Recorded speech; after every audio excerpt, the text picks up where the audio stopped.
Ako nga hindi nakatulog eh. Tingnan mo, ang laki ng eye bags ko.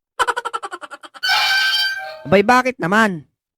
Iniisip ko kasi Lex kung bakit bilog ang Lemon Square. Bakit hindi apo yung lumalabas sa fire exit? Iniisip ko din bakit kailangan pang matulog kung gigising din naman.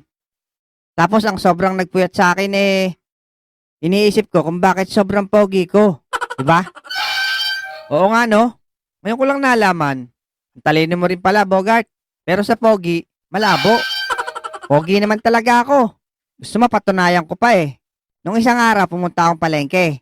Bibili ako ng atay ng elepante. Alam mo ba ang sabi sa akin ng tindera? Sabi niya, "Psst, Pogi, bili ka na. Buy one, kick one." Paano kung Pogi talaga itatawag sa'yo noon.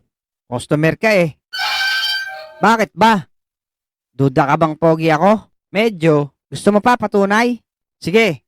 Nung isang araw din, pag uwi ko galing palengke, nagpa-load ako. Ramdam ko may gusto sa akin yung tindera. Abay hinihingi yung number ko. Ito naman, di mabiro. Teka, saan ka mapupunta? At may dala ka pang mangkok.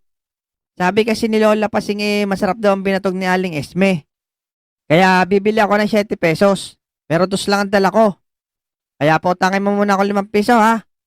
Tapos samahan mo ko. Ay, gagi ka talaga. Pero sige, nang matikman na ang binatog ni Aling Esme.